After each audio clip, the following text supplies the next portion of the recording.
interview right now, y'all. Thanks for tuning in.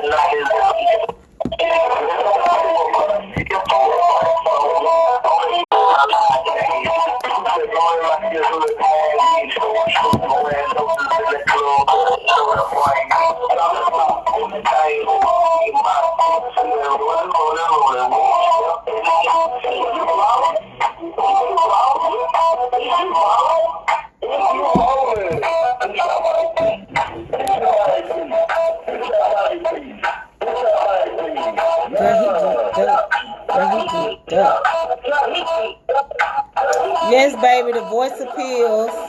Live interview right now, your girl Mac Brez, aka the Candy Lady. It's the return of the Mac.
Hey y'all, just getting ready for my interview.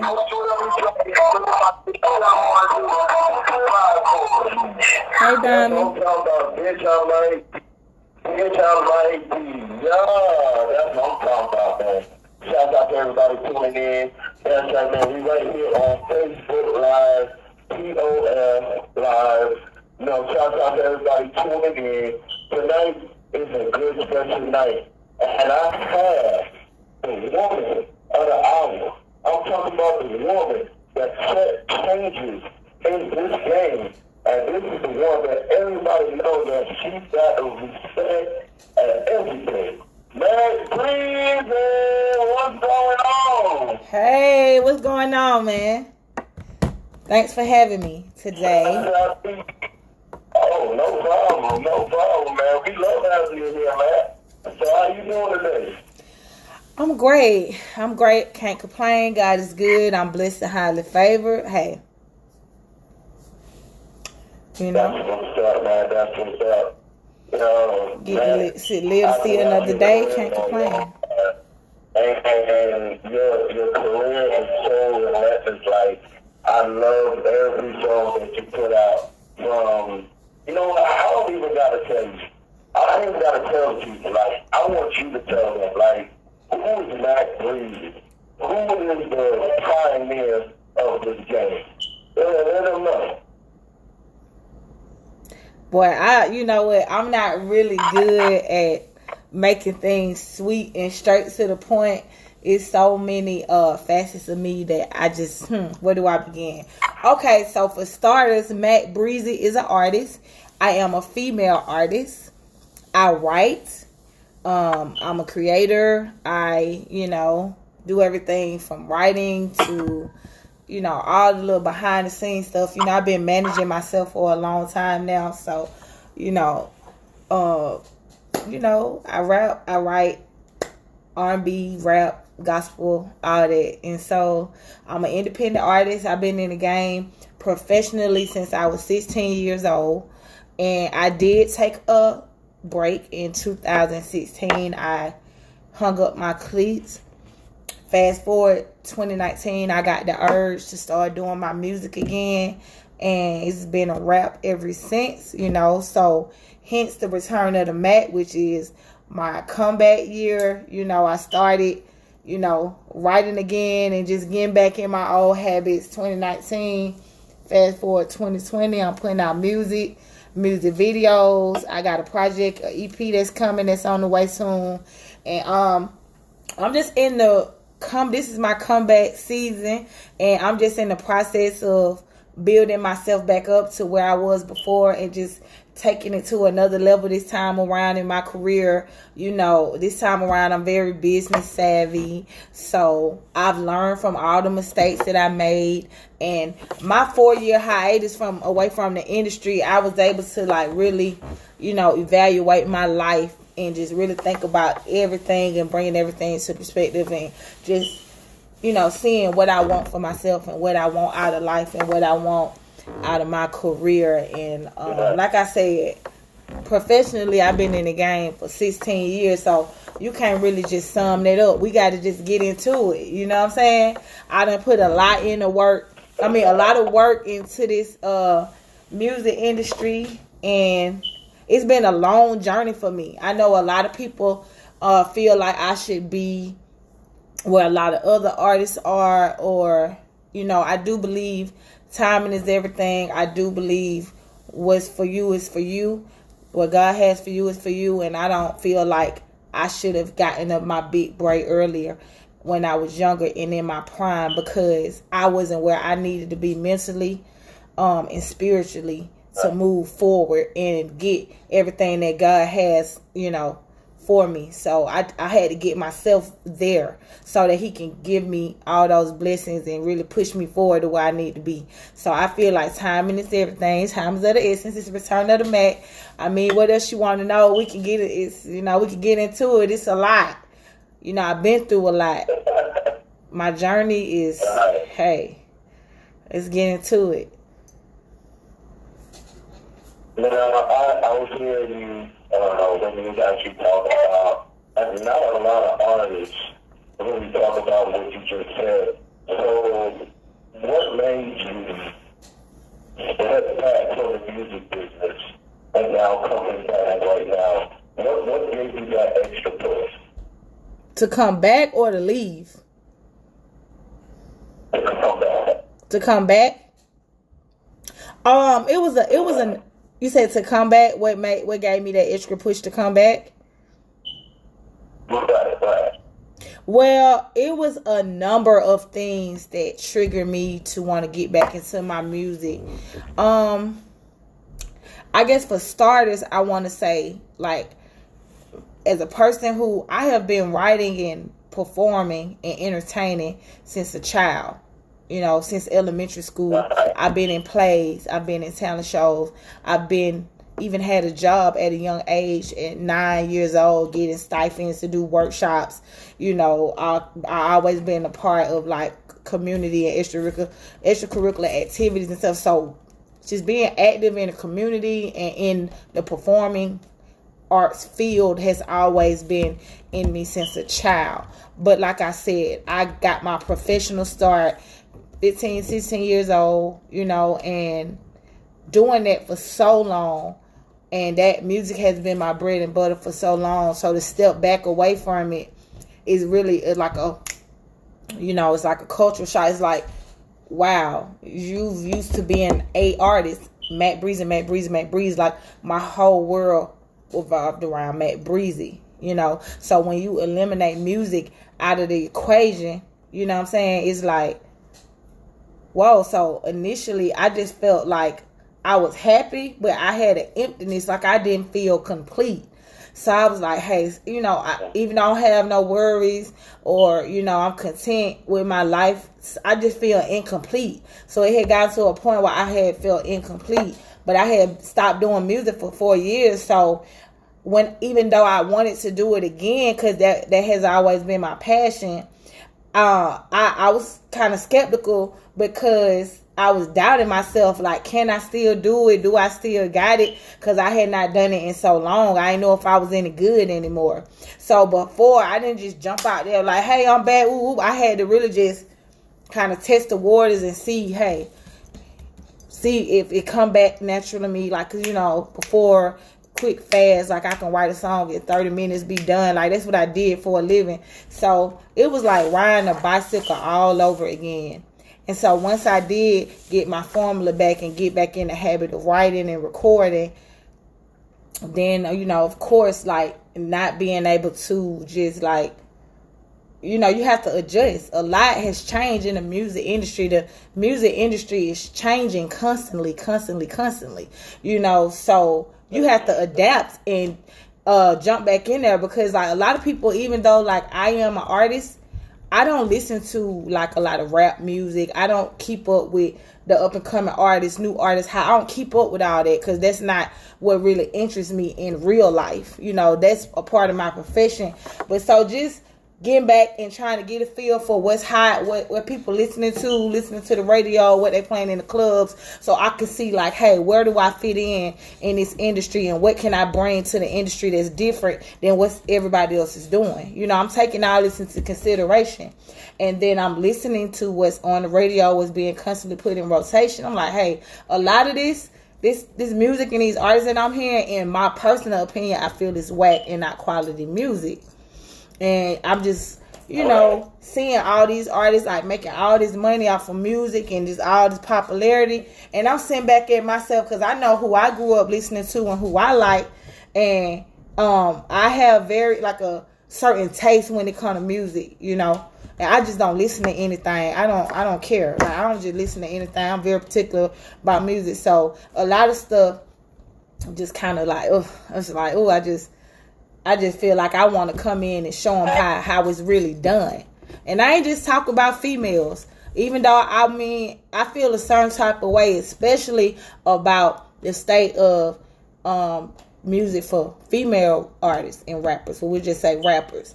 And I really feel a way about that. I'm like, okay, hey, every female that I hear on the radio, all the content is the same. They talking about bags, or getting to a bag, or selling a private parts to get to a bag, or using what they got to get what they want, and I don't know, just all kind of stuff. And just even the image that's being portrayed of us women, just everything being so overtly just sexual all the time, and everything got to be our legs spread, or our titties out, or our ass popping, like that kind of stuff. It's just like, I don't feel like women, some of these women are talented and some of them are not. They just have the formula to make it work for themselves. And I ain't mad at that either, because you could be out here doing a lot of other things. If you're doing your music, okay, I commend you for that. But for the most part, I just feel like the men can do and say whatever they want, but when it comes to female artists, they put us in a box and try to portray us a certain way.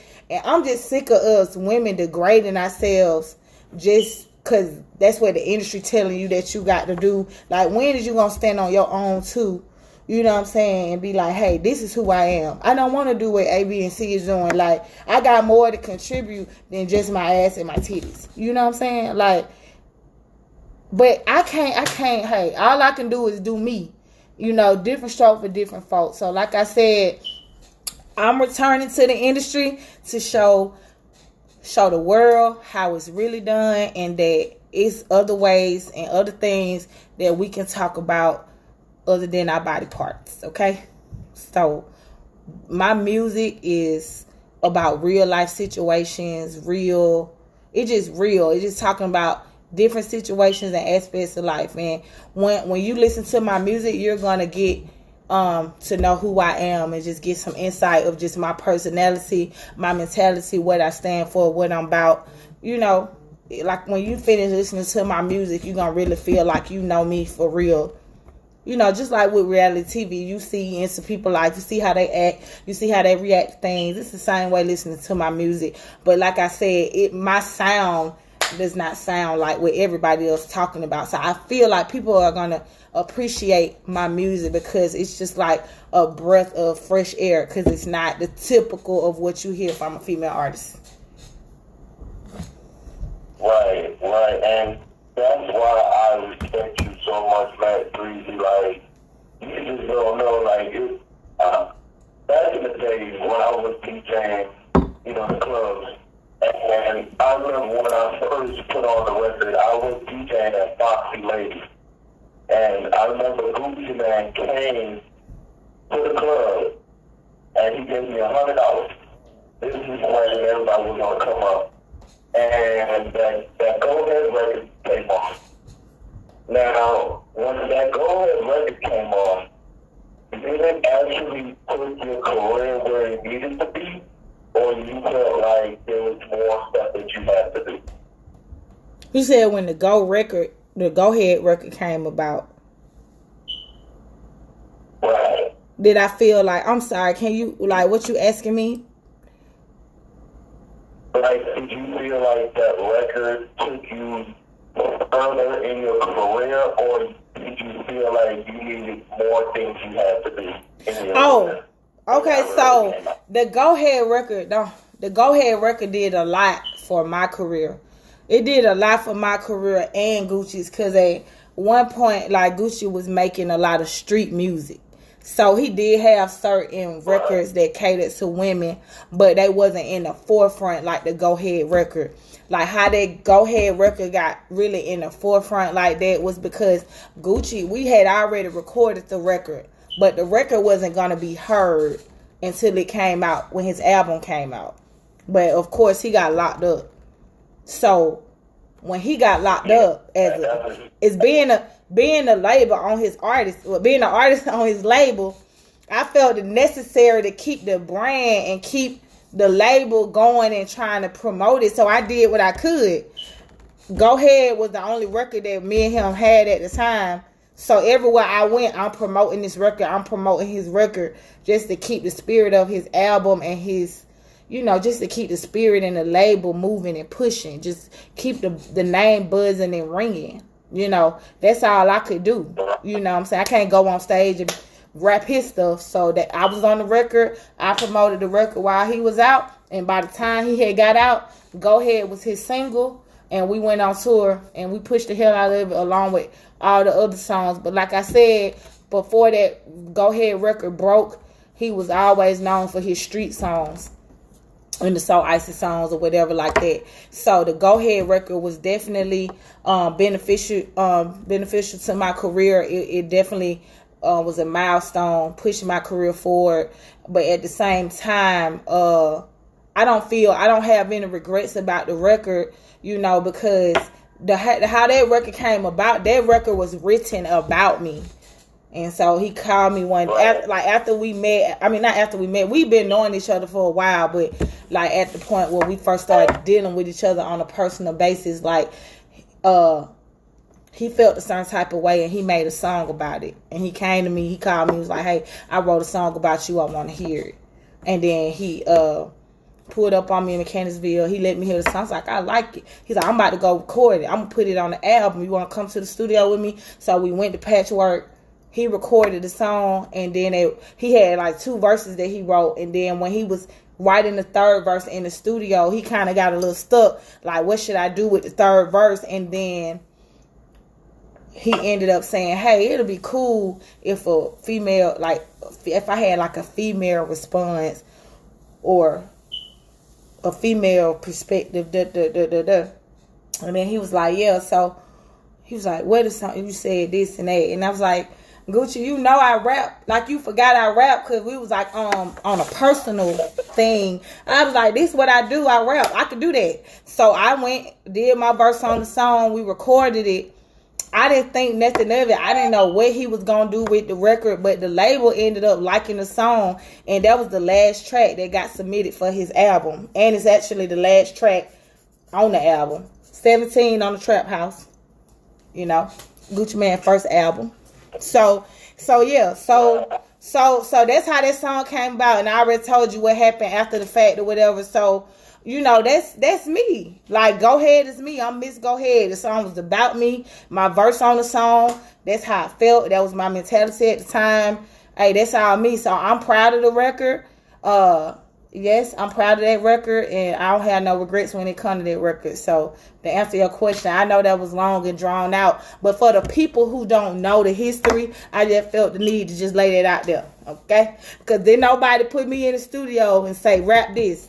I've always wrote my own music my whole entire career, okay? Not like no put together reciter, somebody that look good and I'm not a puppet, basically is what I'm trying to say. That's true. And you know what? You've never been there. So, you know what I'm saying? That's why I respect you to the fullest to this day, man. And so I heard that you were talking about change. Now, we've been in this rap game for more than 10, 15 years right now. So what do you think is the change that needs to be made, especially with female rappers right now? Like, what do you think when Mac Brez come back out? What should be the change that people really need to see need to happen? Well, you know what? Listen, to be honest, I can't really say what need to be changed, because for some people, they might feel like, hey, sex sells. This is working. This is bringing me money. So they want to take the easy way out. Just like I have one of my followers just mentioned somebody like not Remy. What's the name? Young and May. They was like, hey, Young and May, you know, it's other artists, like you said, that's on that same page, but they don't put them in the forefront or exploit them as much as they do everybody else.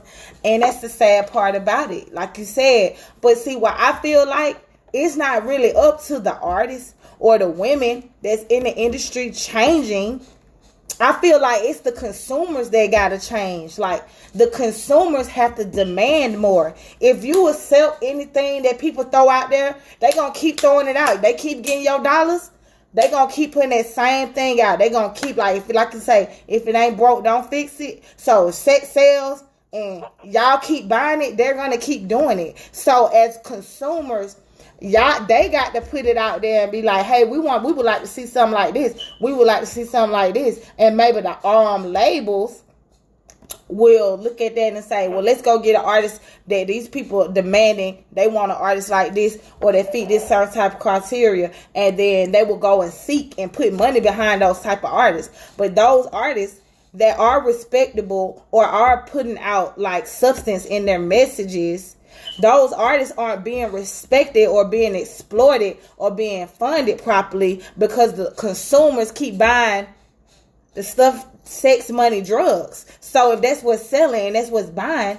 that's what they're gonna keep putting their money into. So we as consumers have to we have to demand more. We want more than just this. Like, this is cool, we like this, but we want something different too. We want to see something different.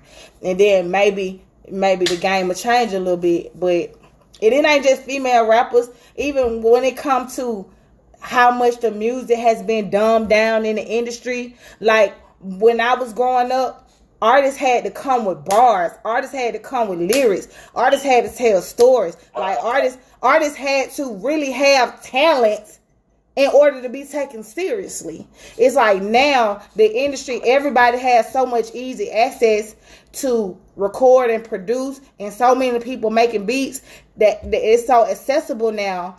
And now we have the internet, and you can kind of create your own platform. You don't really need labels to do certain things, because everything is digital and you have immediate access to everything now. So it's like anybody can rap, put something out, and if you got enough people supporting you, whether your stuff whack or not, they gonna be like, oh, they got a following, and people look at statistics, they see numbers, they see, you know what I'm saying, it's some things that they look at. But we have to, even with I'm gonna say the DJs, because I really feel like this started with the DJs. The state that hip hop is in right now, I ain't gonna want to piss nobody off, but the DJs, back when I was growing up, like, your record had to really be hot in order for them to spin it.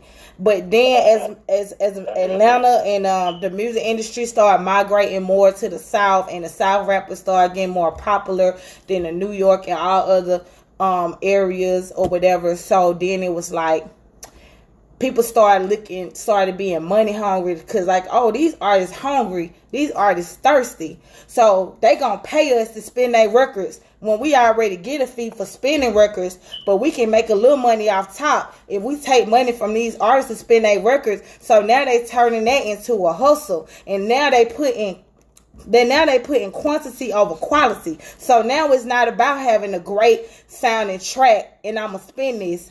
And now it's about, if you got the budget, I'm going to spend it anyway, whether it's whack or not. So now the consumers are forced to listen to stuff that's really not quality, but once you spin it over and over, it's getting addicting, and so they get used to it and not even realizing naturally I really don't like this, but I'm hearing it so much that it's stuck in my head, so now I can't help but to just, and that's how it's like they program you. So if the DJs wouldn't just be spinning anything, or the radios wouldn't be taking payola and playing anything for people who got a budget. So the people who got real talent, they ain't got the budget. They can't get their quality records heard because they ain't got the budget. And the people who got the BS music, if they got the budget, you gonna hear their stuff. You gonna say it's not fair. So it's like greed has taken over the industry because everybody want a quick buck, but they don't want quality. They just want to make a quick buck, and that's what I don't like. It's like I've seen the whole industry change. And that's what really made me fall back. So many snakes, everybody getting over everybody, taking advantage of people. You know what I'm saying?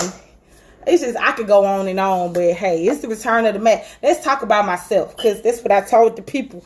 We was going to talk about the return of the Mac. I don't want to make this interview be about the music industry. We'll say that for something else. Okay? Because I'm probably going to really piss a lot of people off and hurt a lot of people's feelings. But I'm just speaking facts, and it's like, it really is what it is, like being dead. Other people might be scared to speak up, but I could break it down from DJs to labels to artists to booking promoters to, I could break down the whole industry really. So we ain't really finna go there. Let's talk about the return of the Mac and who Mac Brez is and what I got to offer to the game and my accolades. Let's get into that, because this is going on all night. I got you, man. And you know what? Everything that you said right there is actually 100% fact. So every word that you just said, I take that in consideration, because on what you said, it's the truth. Like, I even said the same thing, Yeah. So I totally feel you on that. Now, it's a question I've been meaning to ask you ever since I was DJing. Now, what is the meaning of the Candy Lady signature? What made you become the Candy Lady? Okay, let me try to sum this up. So, by the way, the question is, for y'all who probably can't hear him that good, he's asking me ever since he heard me branding the Candy Lady. He want to know, what does that mean, like, to me? What is the Candy Lady, and what does that mean to me? Okay, so let me break down. The Candy Lady is, Mac Brez is an artist. The Candy Lady is a personality. It's like a persona, and let me just break this down with why I call myself the Candy Lady.